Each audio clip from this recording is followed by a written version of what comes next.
Eu entro na tua presença pra receber o teu poder. E quanto mais o tempo passa, mais quero Deus. O fogo cai, a igreja canta, o inimigo vai ao chão. Fogo e glória nas cabeças, mil graus de unção, mil graus de unção. Som da festa vai subir, a sua glória descerá. O show virá um novo som de aleluia.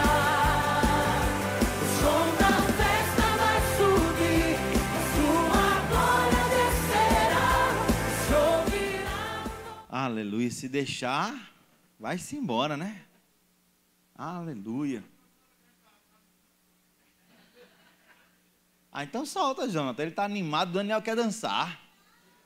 Glória a Jesus, ele quer dançar, ele quer pular, ele quer saltar. Graças a Deus por isso.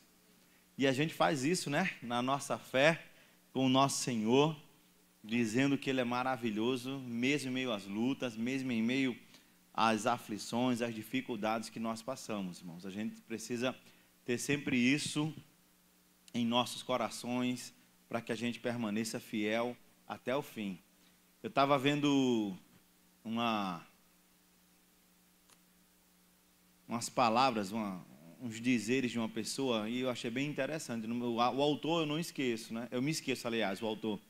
Mas ele falava dos valores, quanto custa um avião, quanto custa um míssil, quanto custa um navio, né? Tudo isso para fazer, tudo isso para se manter navegando, voando. E ele falava de milhares e milhares de dólares para essa estrutura toda. E ele fazia um comparativo dizendo, e tudo isso, no final, para se matar uma pessoa que no final das contas ganha menos de $1 por dia. E às vezes a gente esquece disso, que a humanidade ela inverte os valores. Ela está mais preocupada com o seu poderio, com o seu status, com a sua posição. Eles não se preocupam em saber quem está sofrendo.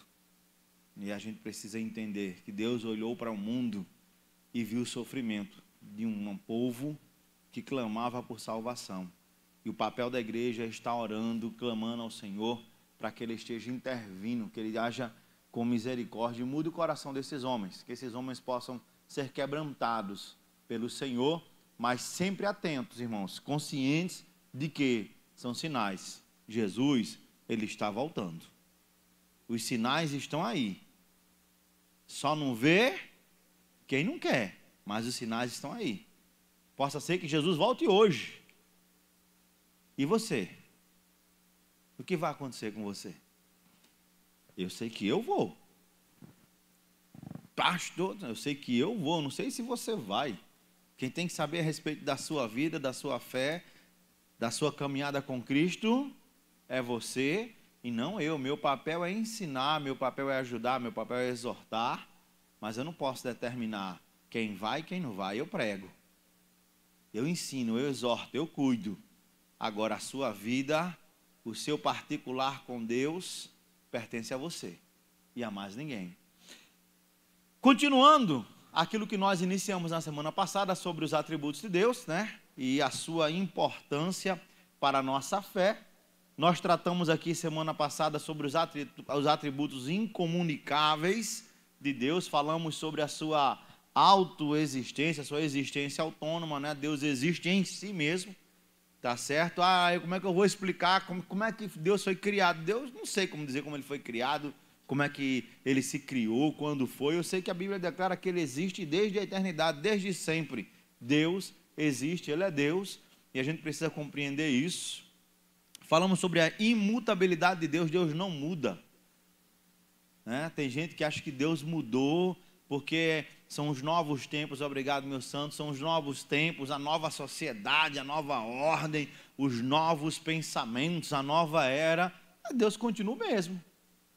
O Deus que criou céus e terras lá no livro de Gênesis, no capítulo 1, é o Deus que permanece até hoje. Ele não mudou em nada da sua existência, Ele continua sendo o mesmo. E por isso a importância que a gente entenda sempre isso, tá certo? Deus não mudou, Ele é imutável, tá certo? A eternidade, Ele é desde sempre e continuará sendo sempre, Ele é eterno.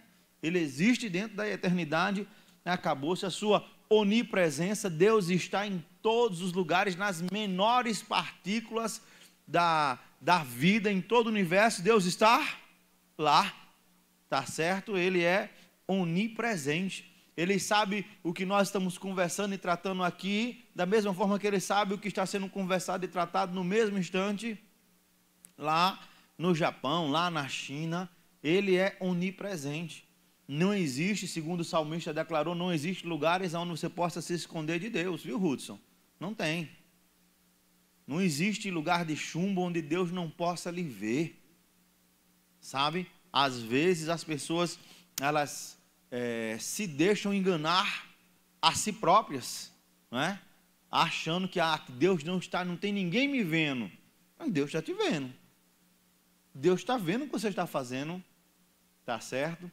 E o mais, vou usar uma palavra aqui, tá certo? Não se escandalize com ela, mas o mais assombroso de tudo isso, sabe o que é? É que nesse momento, Deus está vendo o que você está pensando. Você que está em casa, Deus está vendo o que você está pensando. Você que está aqui na igreja, Deus está vendo os seus pensamentos.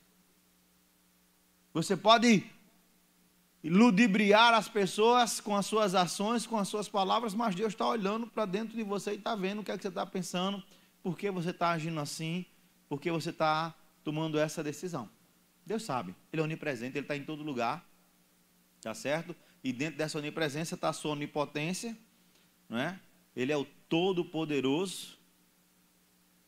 Não existe alguém ou um outro ser que tenha o mesmo poder de Deus ou que se equipare a Deus. Por mais que dentro dos meios evangélicos nós encontremos pessoas que dizem que há uma guerra, Hudson, entre Deus e o diabo. O Deus e o diabo estão brigando. Pois está ruim para ele. Sabe, está ruim para ele. Ele é um calvinista desviado, então. Está complicado. Se ele quer crer nessa luta, é uma coisa tão brutal para você entender que quando a gente parte para a dimensão de se entender o que seria essa luta, alguém hoje, pela manhã, em um jornal, estava fazendo um comparativo dos exércitos da Ucrânia e da Rússia. Aí botou assim, a Ucrânia tem 200 aviões, 200 jatos de guerra. Eita, que massa, 200. Só que a Rússia tem 12 mil. Você já imaginou um negócio desse, né? Bota 12 mil e bota 200. Olha, lá vem aí a fé, ó, né? Se Deus tiver igual os 300 de Gideão, pastor, não é? A dinâmica é essa, mas humanamente falando, e para ilustrar a questão que eu estou dizendo, é que não existe luta equivalente entre Deus, o Altíssimo, o Criador de todos, e o diabo. O diabo.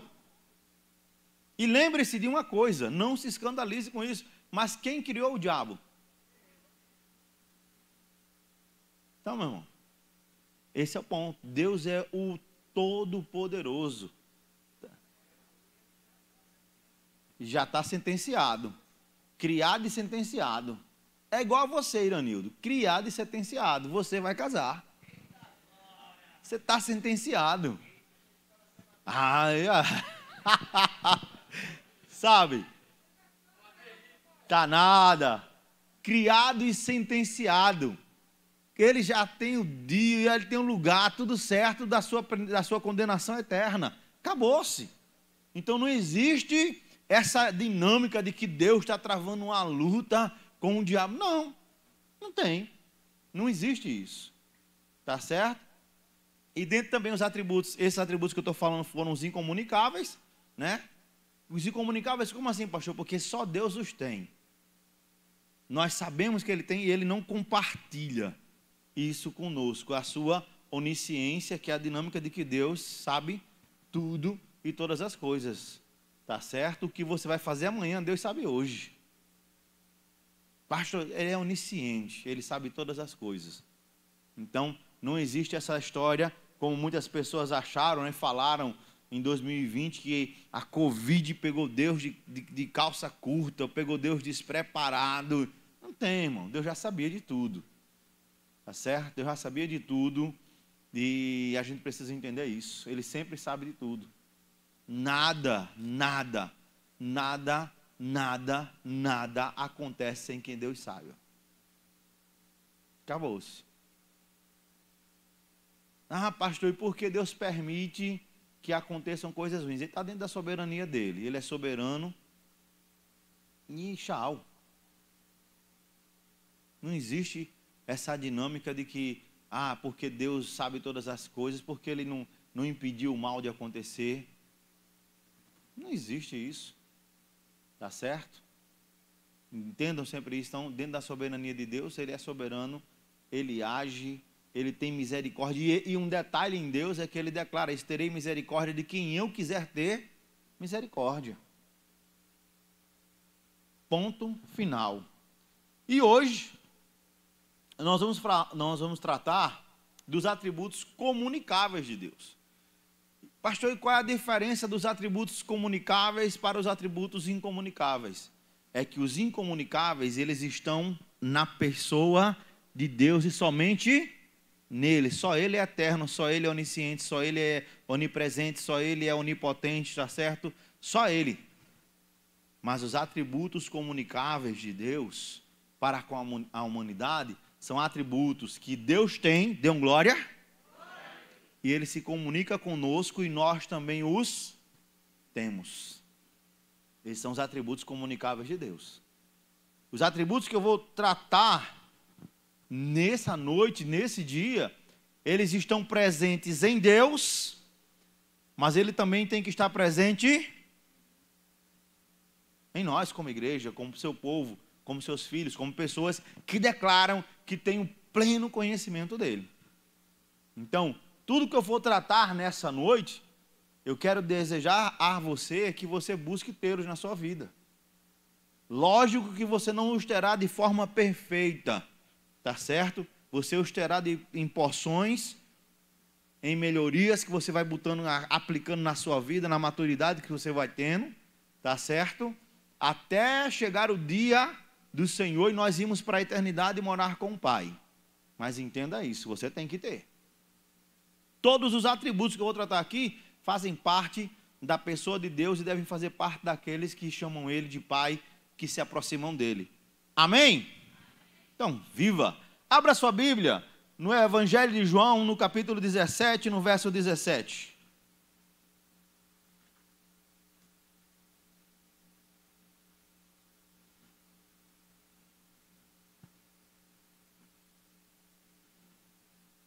João 17, 17, vai declarar o quê?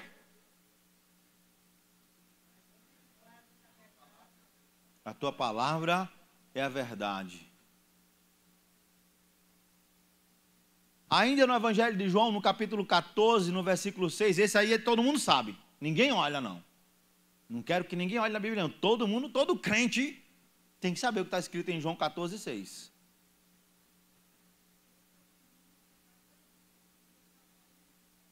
Esse é de carteirinha, irmão. Todo cristão tem que saber esse versículo. Pastor, qual é o primeiro atributo comunicável de Deus? Verdade. Deus é verdadeiro. Diga para a pessoa que está ao seu lado: Deus é verdadeiro. Se Deus ele é verdadeiro, a nós que o servimos devemos ser o quê? Verdadeiros. Verdadeiros. O Senhor não chama ninguém, irmãos, a ser perfeitos. Nós não somos perfeitos. Deus não nos chamou para nessa vida sermos perfeitos, apesar de que nós buscamos nos aperfeiçoar, tá certo? No sentido mais básico da palavra, o aperfeiçoamento do cristão é a sua maturidade, é o seu amadurecimento. É a mesma dinâmica que você tem com a vida. Você vai se aperfeiçoando, você vai amadurecendo com a vida. Você não é a mesma pessoa que você era quando você tinha 6 anos de idade. Você não pode tomar as mesmas atitudes e as mesmas ações que você tomava quando você tinha 14, 15 anos de idade. Sabe? O cidadão está com 30, 40, 50 anos de idade, e ele toma as mesmas ações, as mesmas atitudes quando ele tinha 15. Ele quer errar nas mesmas coisas. Se tornou um adulto imaturo, uma pessoa imatura, uma pessoa, sabe, sei lá, não tenho nem adjetivo para dar para essa pessoa. É o quê? Inconsequente. Obrigado, Jonatas. Um adulto inconsequente. Sabe, você tem que crescer, amadurecer. Então, a perfeição o Senhor não nos cobra que sejamos perfeitos, mas Ele nos chama a amadurecermos. E a verdade faz parte de nós. Nós estamos na verdade. Tiago, no capítulo 1, a partir do versículo 20, vai dizer: sede depois praticantes da palavra, não apenas ouvintes, enganando-vos a vós mesmos. A verdade faz parte da nossa vida, irmãos. Sermos pessoas verdadeiras, porque servimos a um Deus que é verdadeiro. E Deus, Ele é tão verdadeiro, que na sua palavra, Ele não deixou oculto, escondido, nenhum erro do que os seus servos cometeram. Quando Davi comete adultério com Batseba, como é que você sabe disso? Porque está na Bíblia. Quando Davi manda matar o marido de Batseba, como é que você sabe disso? Porque está na Bíblia. E a Bíblia chama Davi de um homem segundo o coração de Deus. E ser chamado de um homem segundo o coração de Deus não quer dizer que ele não ia errar mais. Mas também não quer dizer que Deus ia passar a mão nos erros de Davi. A grande diferença é que você não vai encontrar Davi cometendo adultério de novo. A grande diferença é que você não vai encontrar Davi cometendo assassinato de novo. O arrependimento fez parte da vida de Davi. Na Bíblia, existe um homem que a Bíblia vai dizer que ele é o pai da fé. Quem é o pai da fé? Abraão. E o que eu acho fantástico na história de Abraão é que Abraão mentiu. Ou não mentiu? Abraão mentiu. Quando ele disse que Sara era a irmã dele, quase que o rei lá pegava Sara. Quase. Mas a dinâmica, a questão está lá, mas a Bíblia não esconde. Deus, Ele é verdadeiro, Ele não escondeu. Ele não escondeu que Ele queria destruir o povo de Israel. Ele não escondeu, ele é verdadeiro. A verdade está na pessoa de Deus. Às vezes nós, humanos, queremos achar um meio de defender Deus, né? Olha, porque porque você tem que entender. Não, Deus não precisa que ninguém defenda Ele. Ele é verdadeiro, Ele é verdade. E como a verdade, a Bíblia nos chamou, a gente viu no texto de João, no capítulo 17, que a verdade nos santifica. Nós devemos ser verdadeiros, porque o nosso Deus, Ele é verdadeiro, Ele não mente, não há mentira na pessoa de Deus. A Bíblia declara que Deus não pode mentir, não há mentira em Deus. Sabe, queridos? E a mentira, quem é o pai da mentira? O que é que a mentira traz de bom para as nossas vidas? Nada. Nada. Então nós precisamos entender e buscar a cada dia andar na verdade. É a melhor coisa que a gente pode fazer. Ande na verdade, seja uma pessoa verdadeira, como o seu Deus, Ele é verdadeiro, e aí você verá a diferença. Segunda questão, eu quero lhe convidar a ir para o livro de Salmos, no capítulo 89, verso 14.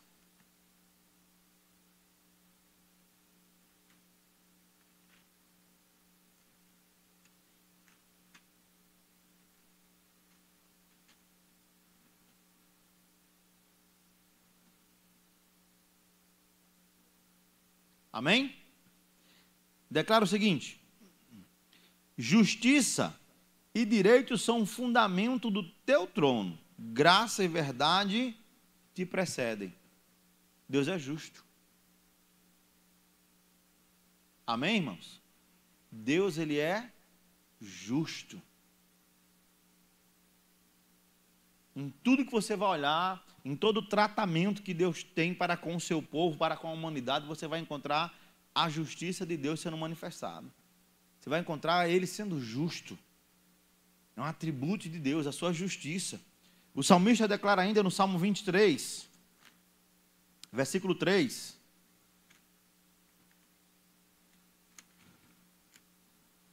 Refrigera minha alma, guia-me pelas veredas da tua justiça por amor do teu nome. Ser justo. Deus, ele é justo. E ele requer de nós que nós venhamos ser pessoas justas. Eu já retratei aqui com vocês uma vez, dentro da biografia de Abraham Lincoln, né? Estava lá declarado, está declarado lá, que Abraham Lincoln não recebia ninguém no gabinete presidencial dos Estados Unidos da América que estava iniciando a sua trajetória antes de orar, pedindo a Deus a sabedoria para tomar as decisões certas.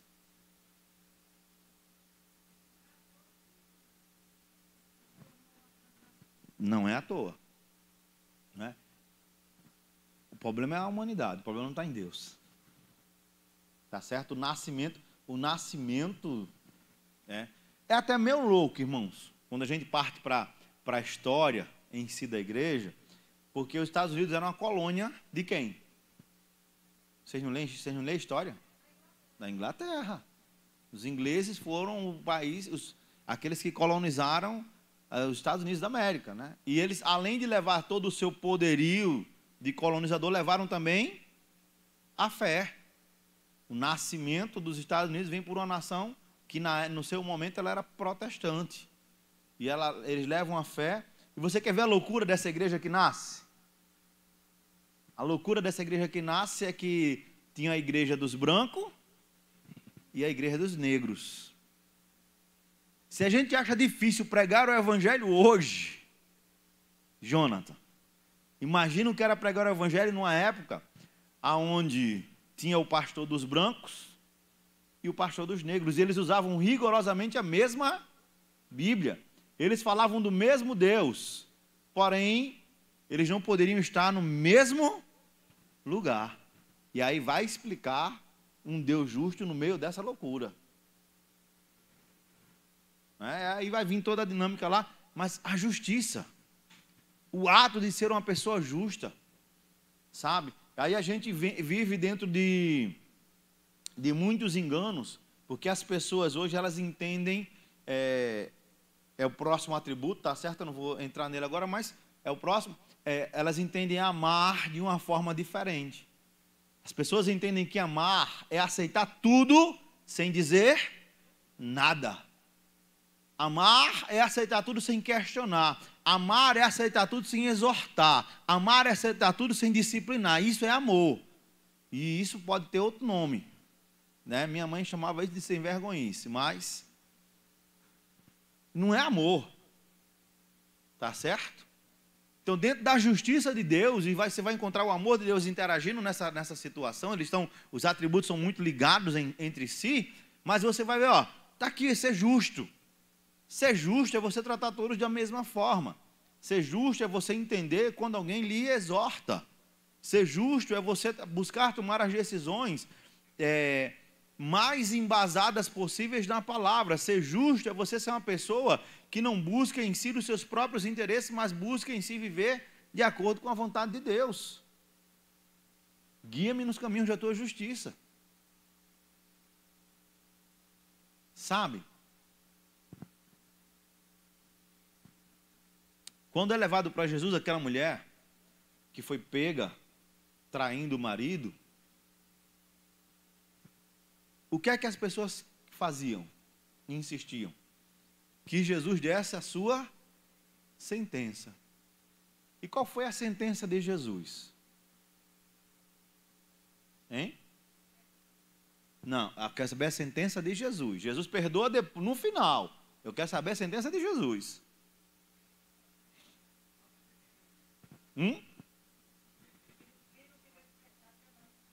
A sentença de Jesus foi jogar para as pessoas a decisão delas. Mas ele joga a sentença e diz, olha, já que vocês estão querendo que tome-se uma decisão, vou fazer o seguinte, dentre vocês que estão aí, vamos botar lá que tinha 200 pessoas, quem não tiver pecado, que joga a primeira pedra nessa mulher.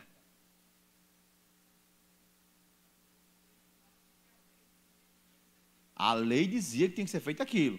Mas aí você vai encontrar a justiça de Deus entrando naquele momento. Diz, olha, vou ser justo com vocês. Já que vocês querem uma decisão minha, eu vou ser justo com vocês.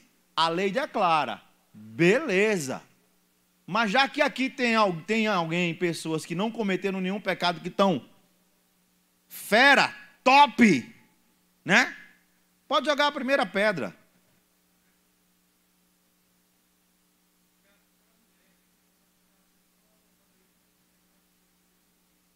Não.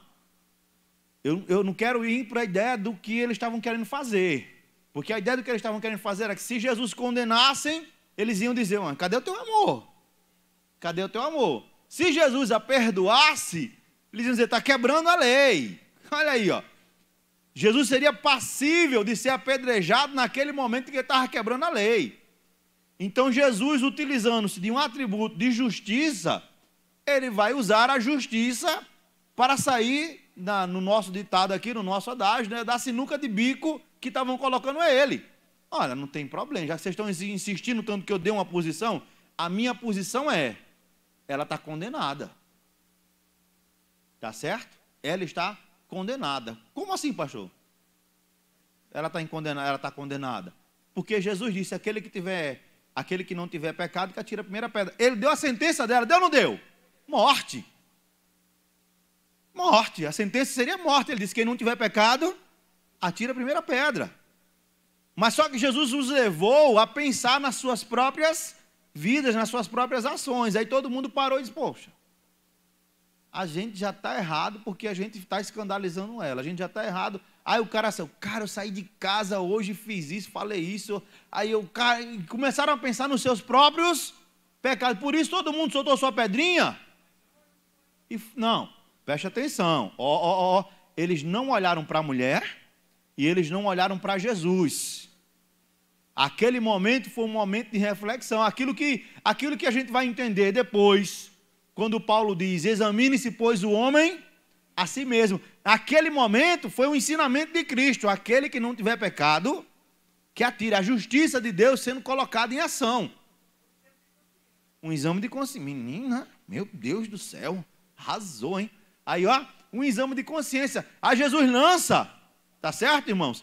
Mas não era para eles pensarem nela, não era para eles pensarem nele. Era para eles olharem para si mesmos.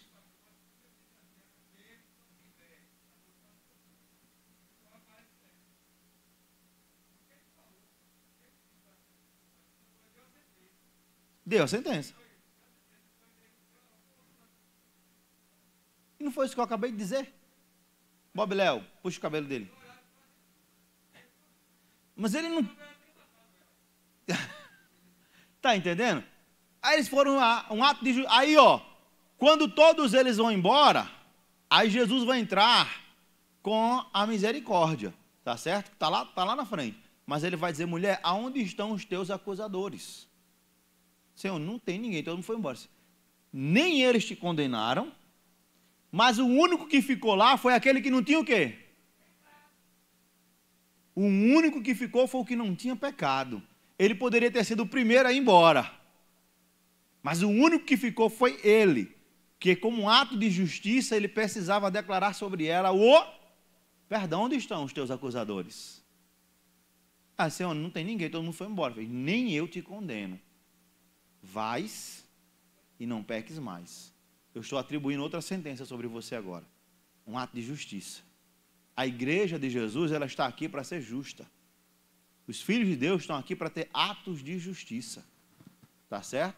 Agora, não confunda atos de justiça com ser abestalhado.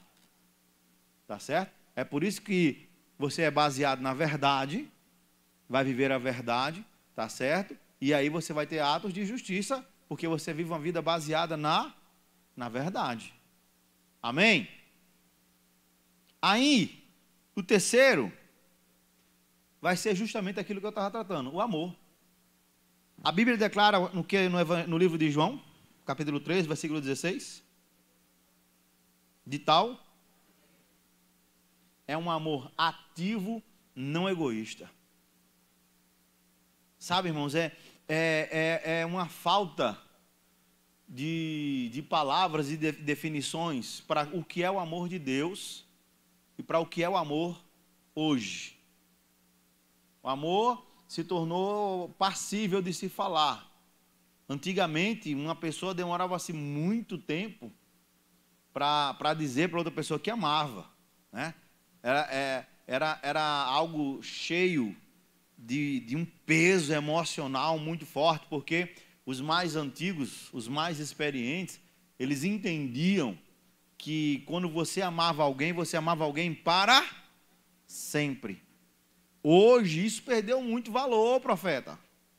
Como assim, pastor? Porque o cidadão começa a namorar com a menina hoje, aí já faz eu te amo, a minha vida sem você não tem sentido. Aí você coça a cabeça, né, os cabelos assim, aí você começou a namorar quando mesmo, filho? Faz 2 horas que você já não vive sem essa pessoa. Meu Deus, irmã Fátima, ela baixou até a máscara agora para falar, sabe? 2 horas. 2 horas e já virou a vida, já virou oxigênio, já virou... Caramba! Foi? Gabriel? Olha, já está se saindo, já é 15 anos, não é?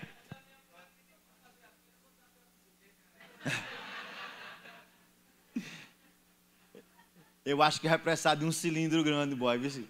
Porque toda vez que eu vou comprar alguma coisa, eu choro. Mas eu saí de casa pensando que ia gastar tanto. E como é que o negócio dobrou de valor, triplicou desse jeito? Sabe, irmãos? Amor é algo que tem que ser pensado. Sabe? Realmente. Você vai olhar e tem várias situações aí, que eu não vou entrar nelas, mas eu quero entrar na dinâmica do amor de Deus para com a humanidade. Sabe? É algo que a igreja tem perdido. Vou citar um exemplo.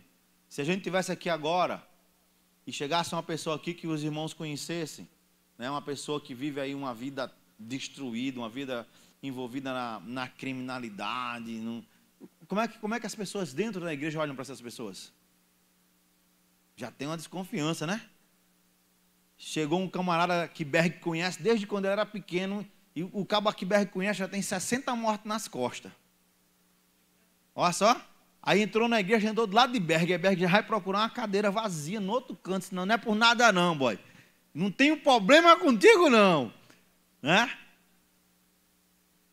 Quer falar do amor de Deus para todo mundo, menos para aquela pessoa, porque você não acha aquela pessoa digna do amor de Deus. Sabe, irmãos? E é complicado isso. Por quê, pastor? Porque todos são carentes desse amor. Todos precisam desse amor. E o papel da igreja é falar sobre esse amor. Não. Viver, sabe? Agora o problema, Jaqueline, e aí a gente tem que entender, por isso que eu coloco sempre, tem muita gente que mudou a ideia do que é amor. Amor aceita tudo. E isso é mentira, irmão. Amor não aceita tudo, não. Quem aceita tudo é o diabo. Tá certo? O amor não aceita tudo, não. O amor, ele é paciente, ele é benigno, ele é perdoador, ele é tudo isso. Porém, o amor é exortador, o amor é disciplinador. Porque Deus é amor e ele exorta, Deus é amor e ele disciplina. Ele só disciplina quem ele ama. Mas os crentes aceitam isso? Não. É por isso que a gente vê tanta sem vergonhice no meio da igreja. O cara peca hoje, e peca amanhã de novo, aí peca depois de novo, peca de novo, peca de novo. Aí quando alguém repreende, cadê o amor? Cadê o amor? Não. Não quer dizer que porque eu estou exortando, porque eu estou disciplinando, não quer dizer que eu não ame. Esse é o maior ato de amor que existe. Sabe? Mas a gente precisa entender que esse amor ativo de Deus vem de uma entrega voluntária de Cristo pela igreja. Tá certo? E que a igreja deve mostrar com a sua vida, no dia a dia, que ela realmente é um alvo desse amor e ela é um distribuidor desse amor. E esse amor, ele é fabuloso, porque, olha, veja o que aqui Paulo vai escrever aos Romanos, no capítulo 8, os versos 38 e 39.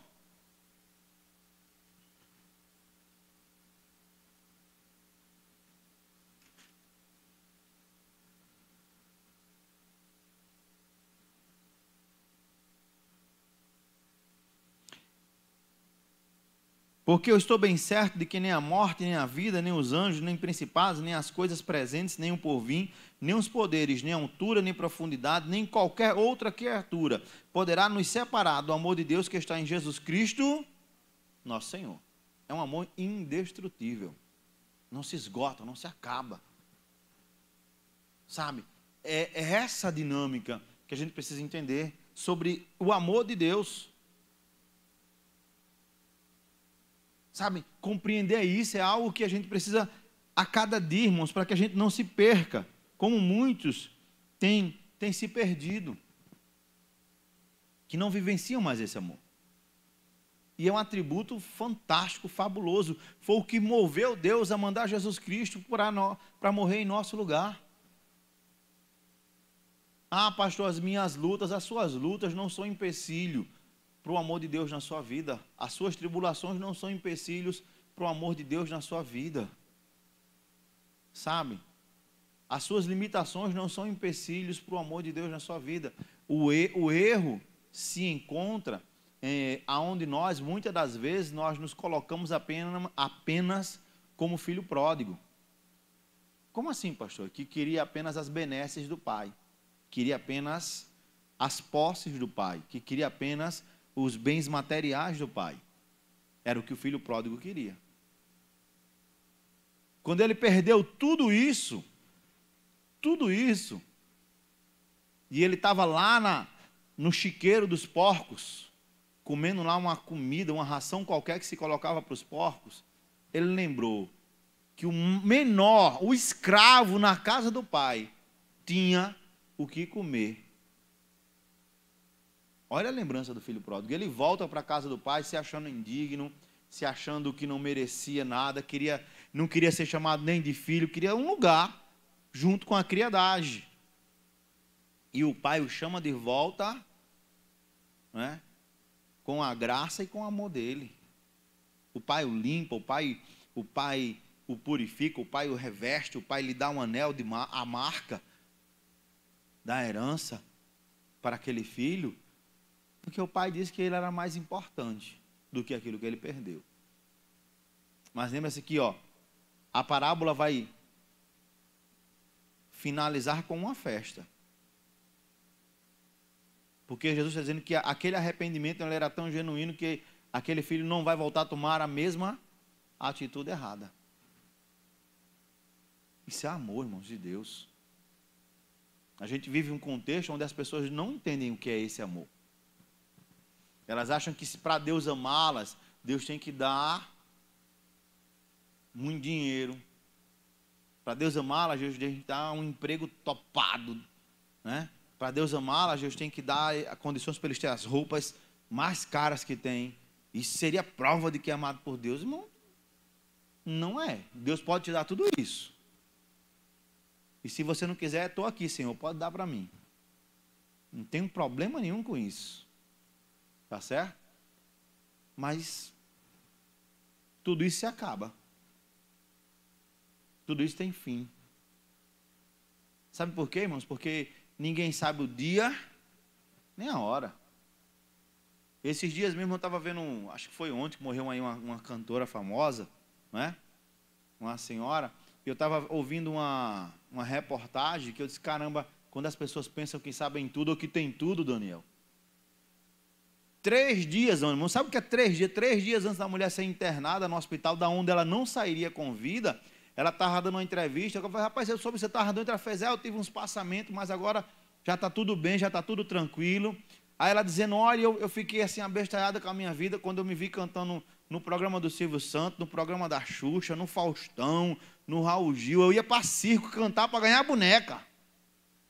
Então quando eu me vi chegar nesses lugares, cara, realizei tudo, ganhou todo o dinheiro. Deu uma entrevista, 3 dias depois, entra no hospital, saiu sem vida. De que adiantou para ela ganhar o mundo inteiro? De que adiantou para ela ganhar o dinheiro que ela tinha que ganhar? Partiu com 43 anos de idade. Tinha dinheiro para bancar os melhores médicos e os bancou. O problema da igreja é quando ela busca apenas aquilo que é passageiro, irmãos. E olhe, vou dizer para vocês, aquilo que é passageiro dá um problema, porque o pessoal lá da Marília Mendonça tá brigando até hoje por causa de dinheiro. A família do senhor Augusto Liberato, vocês sabem quem é Augusto Liberato, não sabem? Isso. Briga até hoje por causa do dinheiro que ficou. De que adianta? O cidadão ganhou na mega acumulada, comprou uma fazenda, um quadriciclo, foi passear no quadriciclo, a mulher mandou matar ele. E aí? Isso faz alguns anos, irmão, não foi ontem não, faz alguns anos essa dinâmica. Era o amor. Sabe, irmãos? É um amor complicado, não é o amor de Cristo. Às vezes, vou ser sincero, às vezes eu me pego refletindo sobre situações minhas e eu digo assim, Deus, eu não sei, eu acho que eu sou meio maluco. Porque quando eu vejo tantas pessoas, tanta gente fazendo um monte de coisa errada por aí e posta e faz uma situação, vou citar um exemplo bem nosso, isso é uma questão bem nossa, né? A gente gosta de ajudar, a gente tem nossas dinâmicas de estar ajudando, de fazer campanhas para ajudar pessoas, né? A gente leva alimento para aqueles que estão carecendo de alimento, mas a gente não posta nas redes sociais, não é? Aí eu disse, cara, não quero. Aí um dia eu estava me questionando. Aí eu estava ouvindo esses dias uma senhora, porque a minha esposa ela assiste as lives dela e em contrapartida eu acabo assistindo, né? Porque algumas vezes eu estou perto dela, eu estou do lado dela e então eu acabo assistindo. Aí ouvindo uma cidadã falando assim, olha, a gente tem uma obra assim. Aí agora vocês sabem por que vocês não sabem disso? Porque meu marido entendeu pela Bíblia que o que dá com a mão, dá escondido da outra, não precisa. A gente nunca tirou uma foto entregando cesta básica, entregando roupa, a gente não tirou uma foto, nunca postamos uma foto. Isso é suficiente, irmão, a gente saber o que fazemos. Ponto. Aí eu disse, cara, eu não estou tão errado assim. Eu não estou longe, não, eu estou bem pertinho daquilo que é o certo. Sabe, irmãos, o amor não se ensoberbece. Entenda isso. Sabe? O amor, ele é feliz. Se ele tem hoje feijão e arroz para comer, ele é feliz. Se amanhã ele tem só arroz, ele continua feliz. Continua feliz. Ah, mas eu queria... Não, você é ser humano, vai bater uma tristeza? Vai. Mas você vai dizer glória a Deus pelo arroz e vamos embora. Tchau. Amém? Então...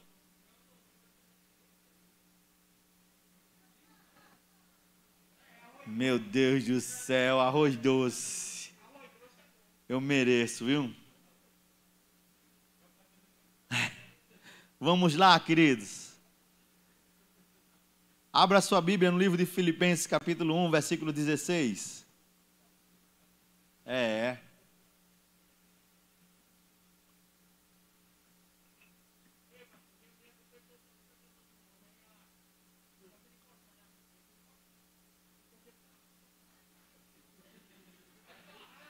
Ainda bem que você assume que ela manda em você.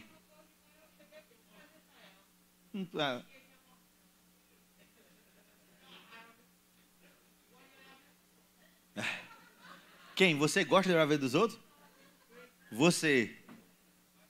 Para mostrar a sua vida, não. Você fica olhando a dos outros.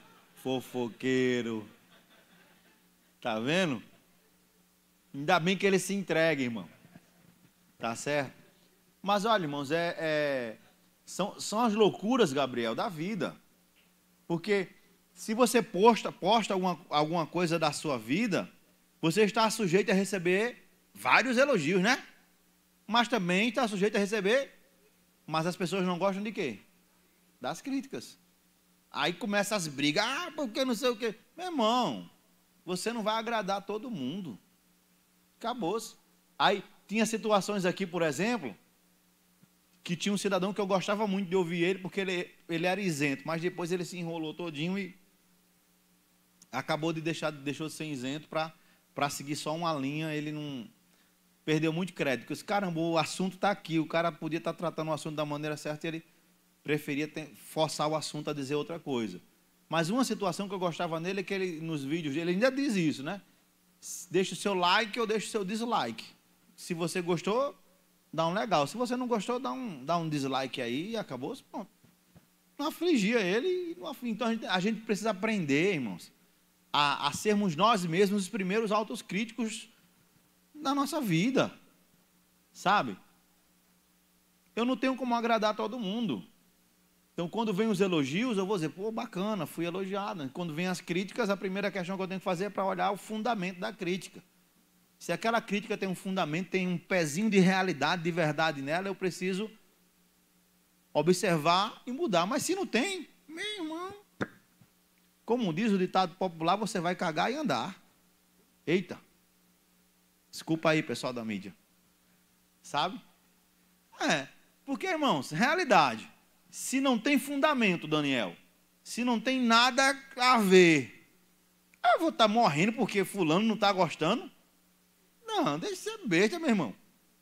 Estou nem aí, sabe? Eu vou aprender a viver a vida. A ser o meu primeiro crítico, sim. Mas se alguém chega e diz, pastor ladrão, pô, peraí, eu não estou roubando, eu não estou enganando, não tô... mano, se exploda. Tchau. O pastor é tão ladrão que está morando numa casa que eu disse para todo mundo que eu vendi uma casa para comprar outra, eu não roubei ninguém, não mandei ninguém, não manipulei ninguém, não enganei ninguém. Mano, se exploda. Você está com inveja. Vai orar. Tchau. Acabou-se. Não tem problema. Entenda isso. Aprenda a lidar com os elogios e com as críticas. E eu vou lhe dizer uma coisa, viu? Estão sentados, né? Você está aí, você está em casa. Você sabe o que é que derruba mais uma pessoa? Os elogios. Pastor, o que derruba mais pessoas não são as críticas, são os elogios. Porque os elogios fazem com que você encha, cresça, né?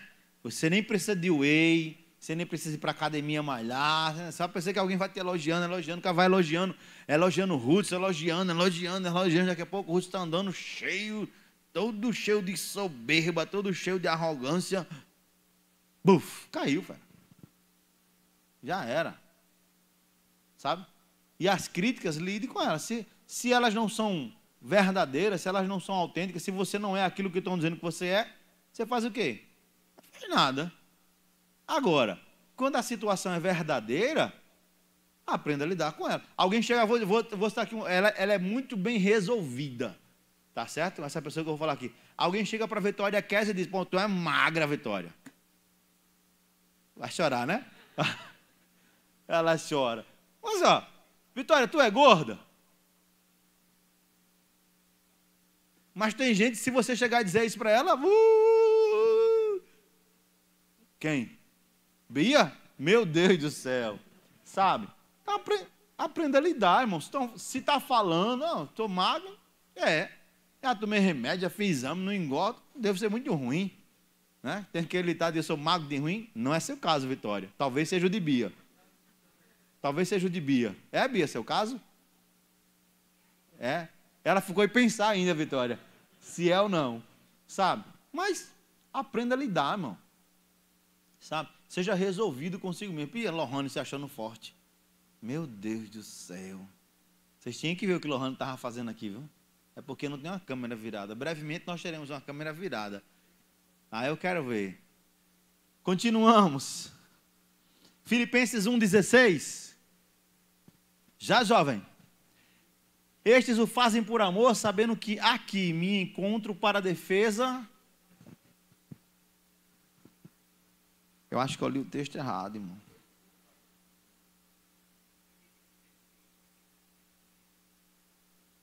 Peraí. Errei, irmão.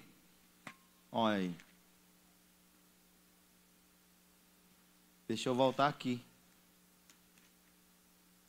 Porque não era isso, não foi isso que eu li.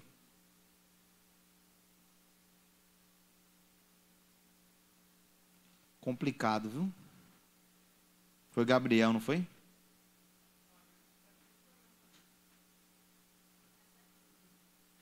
Não, eu botei o texto, marquei, mas eu acho que eu estava pensando na minha esposa na hora e ela tirou o meu siso. Vamos para o Salmo, Salmo 16, verso 2.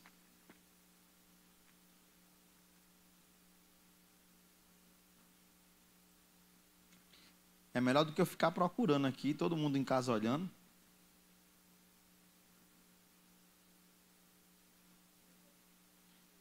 (16, 2). E depois a gente vai para Mateus capítulo 19, terra. Salmo 16, 2. Digo ao Senhor, tu és o meu Senhor, outro bem não possuo além.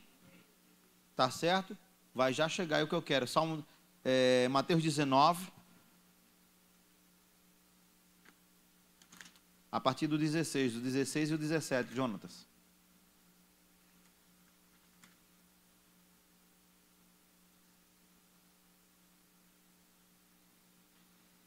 Eis que alguém aproximando-se lhe perguntou, mestre, que farei eu de bom para alcançar a vida eterna? E respondeu-lhe Jesus, por que me perguntas acerca do que é bom? Bom só existe um. Se queres, porém, entrar na vida eterna, guarda os mandamentos. Eu quero tratar da bondade de Deus. Deus é bom. O salmista declara que ele não tem nenhum bem além de Deus, tá certo? E Jesus vai declarar que a bondade, o bom, somente é Deus. Bondade inesgotável. Em Deus não há nenhum vestígio de mal, somente Ele é bom. Nós precisamos entender isso. E como servos, muitas das vezes nós nos deixamos contaminar pelo mal. Você sabia disso? Muitas das vezes o mal bate à sua porta e você se deixa levar por ele. Com os pensamentos ruins, com sentimentos ruins. Sabe? E aí a gente esquece do conselho que Jesus nos dá. Qual o conselho que Jesus nos dá? Hudson Calvino. Vou mudar seu sobrenome. Hudson Calvino. Ele diz, sede simples como as pombas e prudentes como as serpentes. E às vezes a gente esquece desse conselho. Pastor, por que esse conselho? É simples, irmãos. É porque o mal bate à porta. E às vezes você deixa que esse mal entre. Você foge da bondade. Como? É.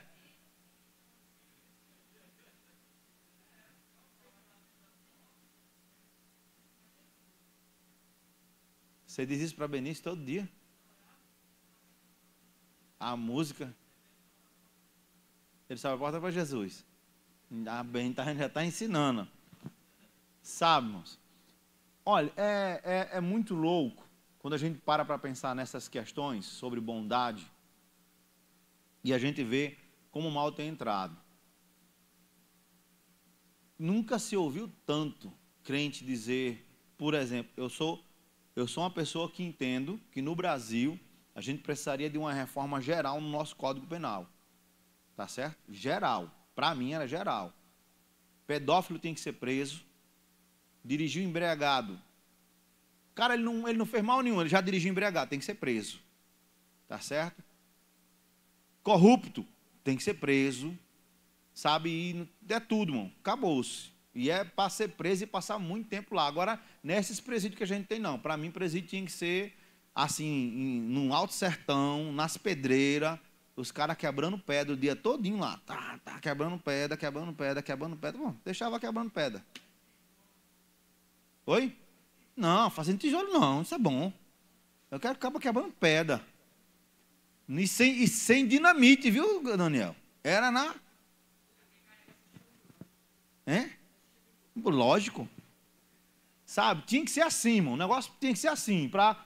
Eu duvido o cara passar o dia todinho quebrando pedra, de noite ele pensar em como fazer um túnel, ou então ele passar 20 anos quebrando pedra, eu duvido ele sair e pensar assim, caramba, eu vou fazer de novo, não vou aguentar passar mais 20 anos aqui.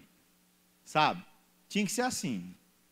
Se poderia dar meios para ressocializar, sim, dar educação, todas as dinâmicas, sim, lógico, tá certo? Mas eu entendo que hoje presídio no Brasil não socializa ninguém, não corrige ninguém, não melhora, só piora.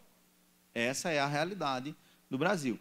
Mas veja bem que, quando a gente fala do mal que tem entrado nos corações, a gente escuta crentes dizer assim, para mim bandido bom é bandido morto.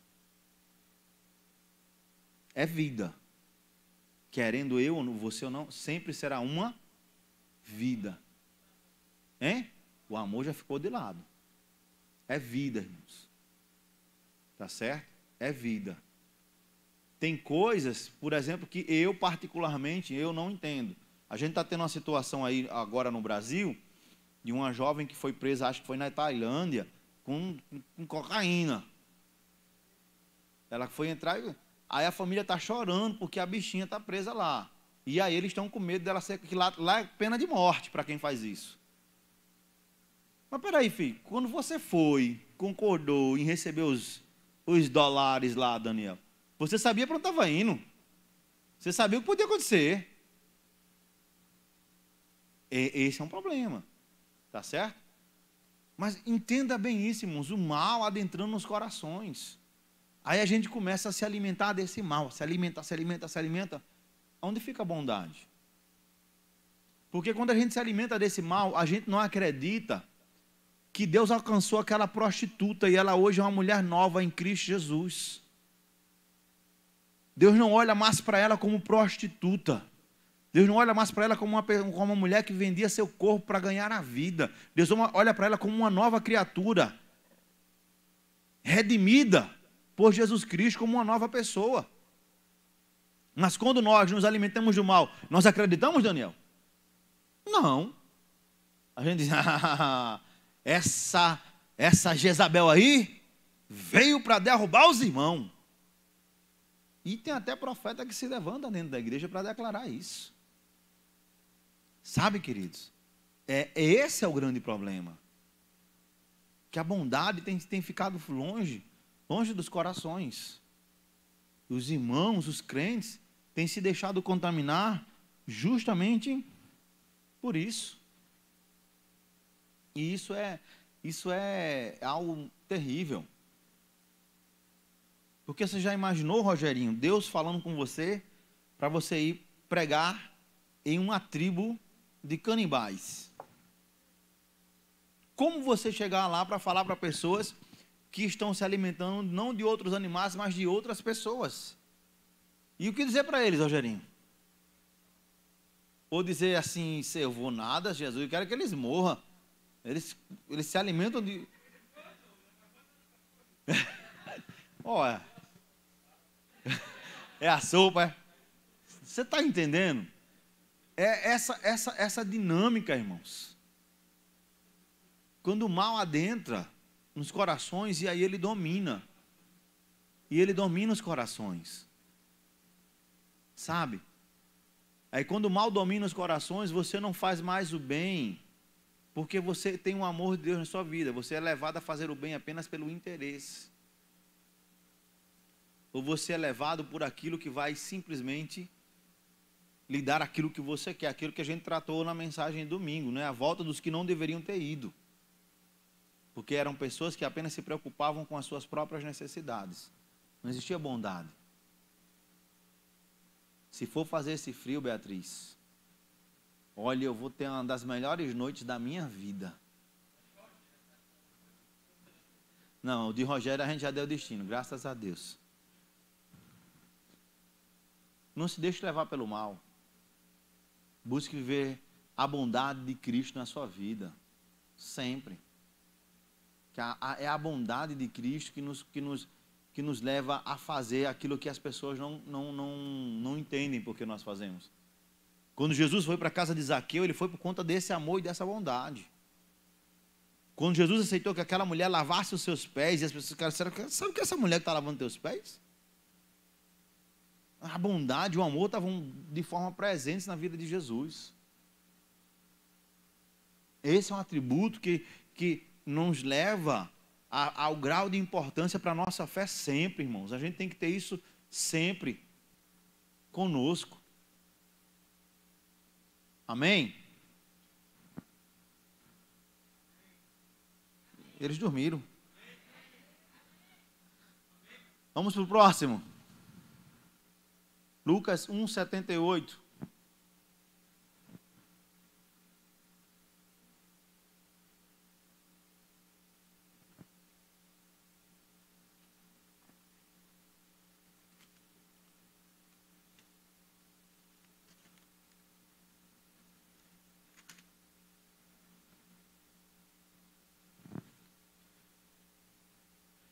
Por causa das ternas misericórdias do nosso Deus, pelas quais do alto nos visitará o sol nascente. Aí ele está falando de Jesus, mas está dizendo que ele veio por conta de quê? Das misericórdias. Agora abra sua Bíblia no Salmo 103, versículo 17.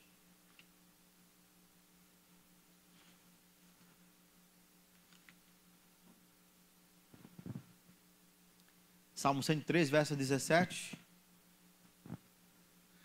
Mas o amor do Senhor, ou melhor, a sua misericórdia, mas a misericórdia do Senhor, a misericórdia eterna está com os que o temem, a sua justiça com os filhos dos seus filhos. As misericórdias do Senhor, elas se tornam novas a cada manhã. Isso é só uma questão de tradução, tá, irmãos? Pois as suas misericórdias, elas são de eternidade e eternidade. Sabe o que você está aqui? Ela, irmão. Pastor, se a gente entendesse isso, sabe? Por causa da misericórdia de Deus que nós estamos aqui. Não é por outra coisa, não é porque você merece, não. O que nós merecíamos era o lago de fogo e enxofre, que é a segunda morte. É a eternidade longe da presença do Todo-Poderoso, sabe? Mas está aqui, as misericórdias do Senhor se renovaram nessa manhã, e quando você acordar amanhã, elas estarão novas de novo. Agora, você já imaginou se as misericórdias do Senhor não se renovassem a cada dia? O que seria de nós? Nós seríamos aniquilados, destruídos pela pessoa de Deus. As misericórdias do Senhor, ela não tem fim, irmãos. O resultado da misericórdia de Deus é o perdão, é a cura, é a restauração, sabe? É tudo que nós fazemos de bom nessa vida. Não é porque nós somos bons, é porque as misericórdias dele atuam em nós.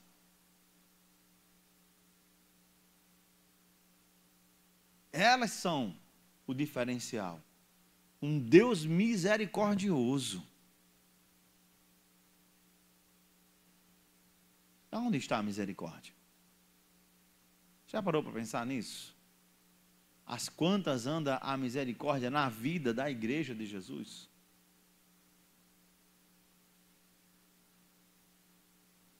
Por onde anda essa misericórdia? Lógico, preste atenção, lembrando, lá no início eu disse, irmãos, a gente tem esses atributos comunicáveis de Deus em uma parte bem menor, tá certo? Por quê, pastor? Porque aquele que tem uma misericórdia infinita, quem é? É Deus. A minha, a sua, não. Ela será aperfeiçoada, na eternidade ela será infinita, né? Ela será totalmente aperfeiçoada, mas aqui não adianta você, porque fulano, peraí, irmão, tem calma, pensa direitinho, pesa, tá certo? Porque se você analisar casos e casos, mas nem na primeira, muitas pessoas não têm mais misericórdia. Por quê, pastor? Porque elas não têm mais bondade. Por quê, pastor? Porque elas não têm mais amor. Por quê, pastor? Porque a verdade não habita nelas. Como elas serão misericordiosas? Como elas serão? E um detalhe, como nós seremos participantes desses atributos comunicáveis de Deus se nós nem oramos, Jonathan? Se nós nos dedicamos tempo para a oração, se nós nos dedicamos tempo para ter comunhão com aquele que é a fonte de tudo, Tudo que eu estou falando aqui para vocês, você que está aqui, você que está em casa, tá certo? A fonte está em Deus. Mas para que eu beba da fonte, eu tenho que ir até onde? Até a fonte. Tem que ir até a fonte. Meu Deus, você é um filósofo. Posso utilizar-me da sua frase, ó, eminente doutor? Ia, olha só. Como é que eu posso me parecer com alguém que eu não conheço? Se eu não vou até a fonte, se eu não vou até ele, como é que eu vou me parecer com ele? Como é que eu vou desfrutar? Como é que eu vou ser aquele que vai levar o amor para outra pessoa se eu não desfruto desse amor? Eu não tenho esse amor para levar. Como é que eu vou ser misericordioso se eu não estou indo na fonte onde a misericórdia está lá, a meu dispor? Sabe? Como é que eu vou ser aquele que vai declarar isso? Olha, eu também não te condeno se eu não estou indo até ele. Sabe, irmãos? E é nisso que a gente precisa entender. São essas dinâmicas que a gente precisa entender, irmãos. Porque senão já era.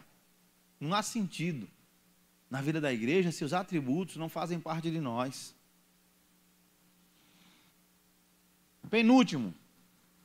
Eu não vou esgotar os atributos, tá certo, queridos? Porém, semana que vem eu não vou tratar mais deles. Porém, eu estou dando aqui só uma pincelada, porque os atributos de Deus são inesgotáveis. Abra sua Bíblia no livro de Deuteronômio, capítulo 32, versículo 4. Deuteronômio 32, verso 4.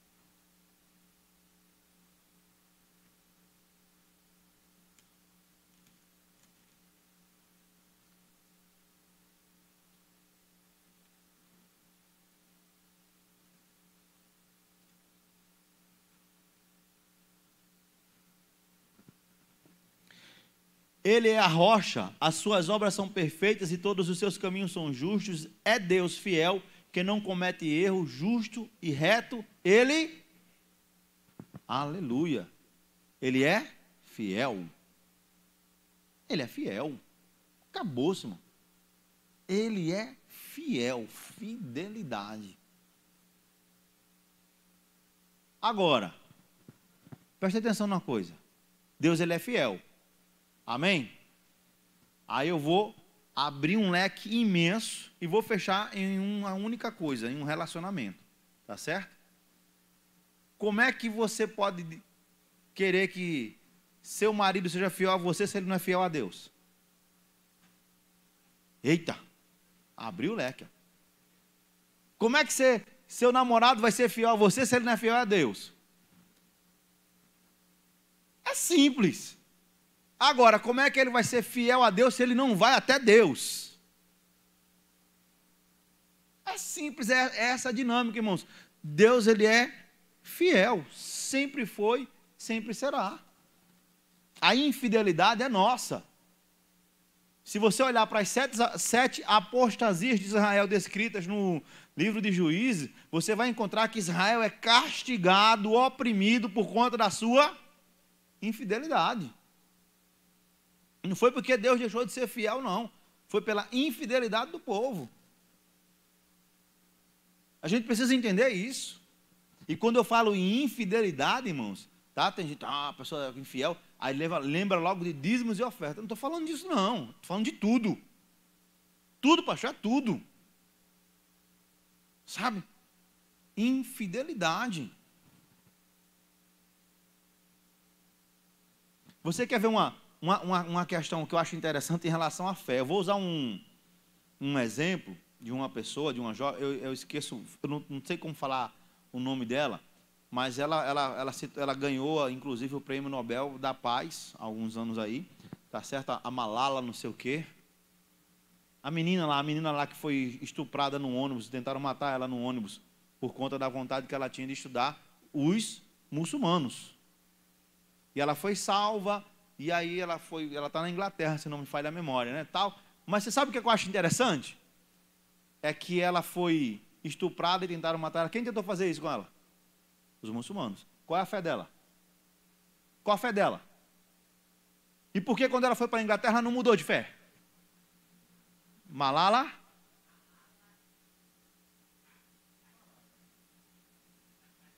Você falou em outras línguas no meio do caminhão, e por quê, meu filho? Pronto, a Malala. Porque ela não mudou de fé, irmãos. Eu queria que você entendesse essa dinâmica de fidelidade. Eu não concordo com a religião dela. A religião dela, para mim, biblicamente falando, está errada. Mas porque ela, olha só, afligida pelos seus irmãos na fé. Por que ela não deixou essa fé? Por que ela não abandonou essa fé? Porque a fé dela não está baseada nas pessoas. A fé dela está baseada naquilo que ela acredita. Se você for para dentro de um contexto do continente africano, você vai encontrar vários países, tá certo, de ascendência muçulmana. E os caras se matam lá dentro. Porque alguns são sunitas, outros são xiitas, outros têm uma loucura tal. O Estado Islâmico, por exemplo, que está dominando o Afeganistão hoje, ele tem uma ascendência, se eu não estou enganado, é xiita, tá? E estava lá os sunitas, mas ninguém abandona a fé.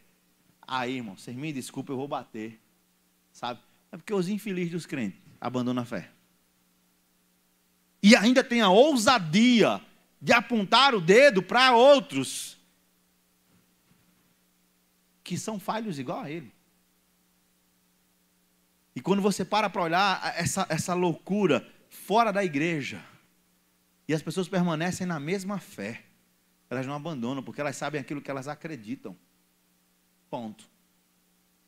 Aí você serve a um Deus que é fiel, que não te abandona, Ele permanece fiel, mesmo quando você é infiel, Ele permanece fiel. Essa fidelidade fabulosa de Deus.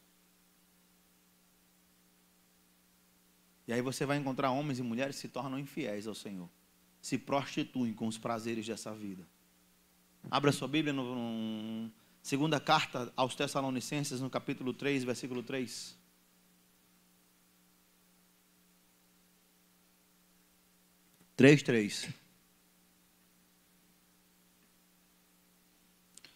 Todavia, o Senhor é fiel, Ele vos confirmará e guardará do maligno. Mas quem é fiel?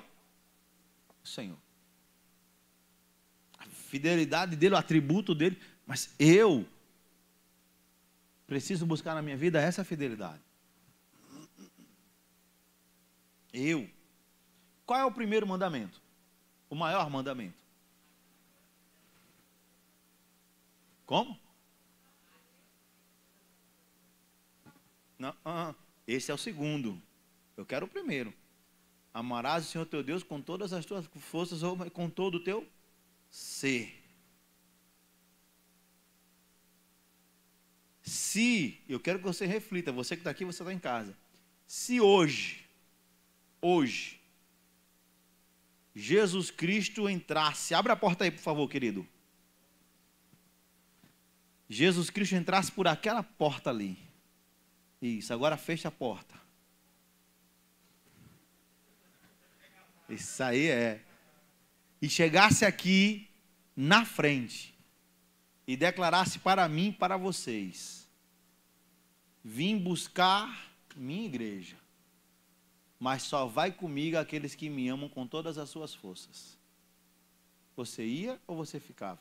Não estou dizendo que será assim, tá? Antes que os calvinistas aqui infartem e joguem cadeiras em mim, tá certo? Mas eu estou fazendo uma dinâmica diferenciada. Se ele chegasse hoje aqui e dissesse isso: vim buscar para a eternidade, mas apenas aqueles que estão cumprindo o mandamento de me amar sobre todas as coisas. Eu não quero que você levante a mão, não quero que você nada, eu quero apenas que você reflita. Você ia ou você ficava? Quem você ama com todas as suas forças? Quem você ama com todo o seu ser?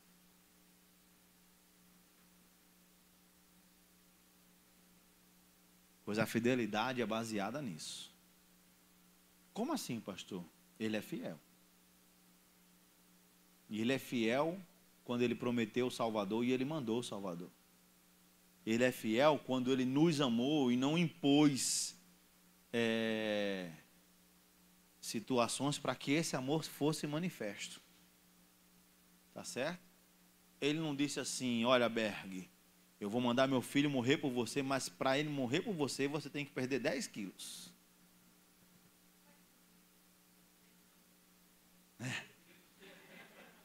Né? Você já imaginou? Vou ficar aqui olhando para Berg. Eu vou mandar meu filho morrer por você, mas para que o meu filho morra por você, Berg, você tem que deixar de torcer para o Vasco.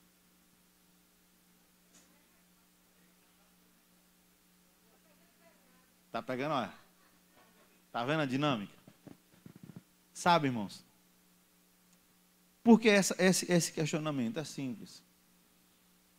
É porque muitas das vezes nós dizemos que amamos a Deus, mas negamos a eficácia desse amor. Muitas das vezes nós dizemos que servimos a Ele e que somos fiéis a Ele, mas esse serviço a Ele, essa fidelidade a Ele tem limites e restrições. A gente precisa entender muito bem o que nós estamos fazendo aqui. Como diz um amado que eu gosto muito de ler o que ele escrevia, né? Crer também é pensar. Entenda bem sobre isso. E por último, eu quero que você abra a Bíblia no livro de Levíticos, no capítulo 20, o verso 26. Levíticos 20, 26. Já, Jonatas? Eu dei os textos a você, foi? Você está flecha aí, você está rápido. Meu Deus do céu.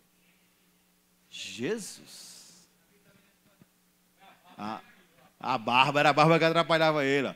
Tomou vitamina de banana e fez a barba. Aí pronto, aí ficou rápido demais. Vocês serão... Calma, vocês estão apressados. Ali não está dizendo rápidos, não. Tá certo? Eu quero que vocês entendam o que o mandamento está sendo colocado. Vocês serão... Não está dizendo vocês se quiserem ser, se puderem ser, se desejarem ser, se conseguirem ser. Ali está dizendo que vocês é uma ordem. Tá? Olha para essa pessoa que está lá dizendo, aquilo ali é uma ordem. Vocês serão para quem? Para quem?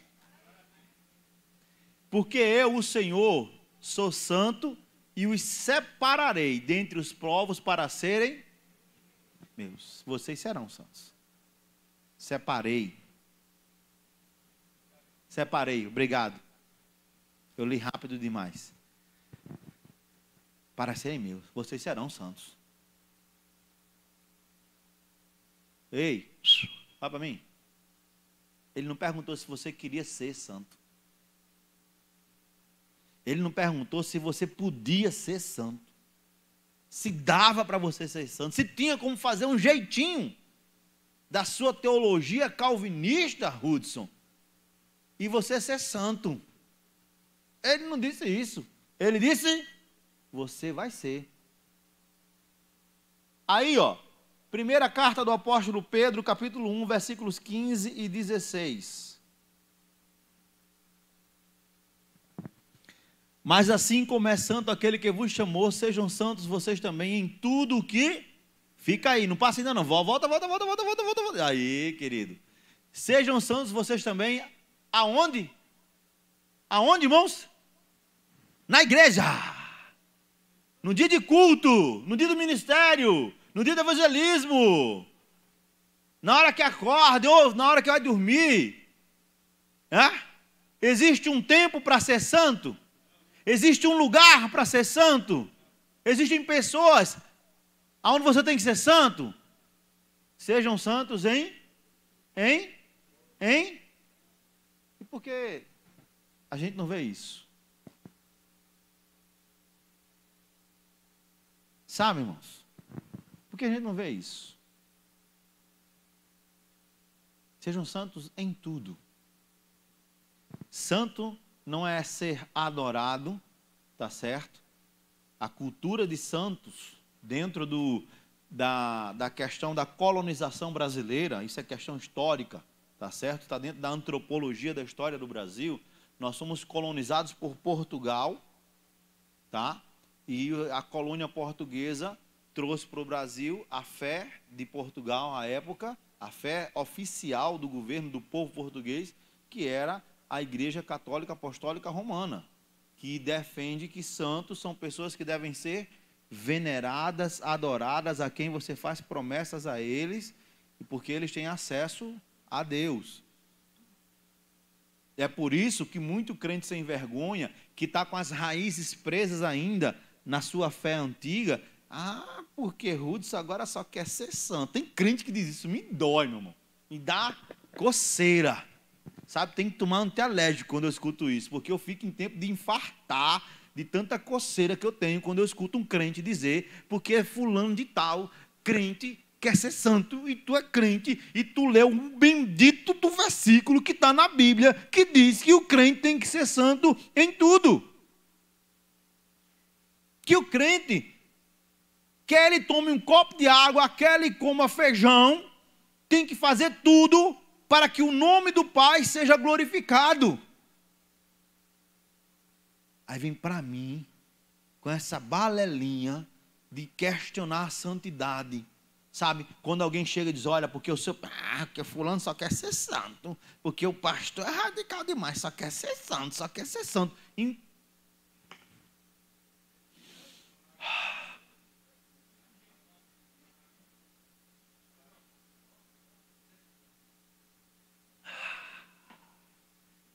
Água molha a garganta. Abençoado, lê Bíblia, pelo amor de Deus. Sabe, é uns profetas que tem revelação de tudo. De tudo. Olha para Yasmin assim, diz, olha, você vai casar com um camarada tal, daqui a tantos anos, você vai ser tal profissão, Deus lhe chamou e você vai para tal país e vai ser uma coisa tal. Aí, mas esse profeta é um fofoqueiro, é uma fofoqueira, dentro de casa não dá bom testemunho, né? Cara, Deus revela a vida de todo mundo, menos a dele próprio. Sabe? Me ajuda aí, irmão. Aí questiona, porque, não, mano, isso aqui é errado, a Bíblia condena. Não, isso aqui é ser santo, não é assim não. Não pode ser assim não. Eu fico doente quando eu vejo isso. Sinceramente. Sabe, crentes que não se santificam mais. Se esquecem que o escritor aos Hebreus diz que sem santidade ninguém verá a Deus. Sabe? Quando eu paro para refletir na palavra, e me lembro que no livro de Hebreus, no capítulo 11, versículo 38, se não me falha a memória, declara que eram homens dos quais o mundo não era digno deles. Você vai para a galeria dos heróis da fé, você vai ver a vida, e não eram de pessoas perfeitas. Porque Abraão está lá e ele não era perfeito. Porque Davi está lá e ele não era perfeito. Você vai encontrar, tá certo? Na galeria lá. Você vai encontrar na galeria dos heróis da fé Raabe, que na época em que ela escondeu os espias, ela ainda era o quê? Prostituta. E ela está lá. Mas a Bíblia vai declarar que esses homens e mulheres tiveram ações, e o mundo, o lugar da qual eles viviam, onde eles habitavam, não era digno das ações deles, não era digno deles. Sabe, irmãos, aí se perdeu o conceito de santidade. Se perdeu o conceito de temor, de quem é Deus de verdade. Porque as pessoas não querem se relacionar com Deus, elas não querem se relacionar com a palavra. Elas preferem ouvir profetas e profecias. Deus tem profetas na terra hoje. Ainda existem profecias a serem ditas a muitas pessoas hoje. Eu creio piamente nos dons espirituais e a sua atuação hoje. Mas eles não são o que movem a minha fé. Mas eles não são o que me move a me manter fiel, ao que me manter num processo de santificação, de santidade. Não. O que me move a tudo isso é o Senhor. É o Senhor. Sabe? Pois o Senhor é aquele que nos pega nos nossos primeiros passos e nos ensina a andar. Mas depois que a gente começa a andar, Ele diz, vai filho, o caminho é esse. Vai. E se você precisar, no meio do caminho, eu vou te dar uma mão. Eu vou te ajudar. Eu vou suprir. Não vou deixar que você... não vou tirar de você as lutas. Eu não vou tirar de você as situações adversas. Não.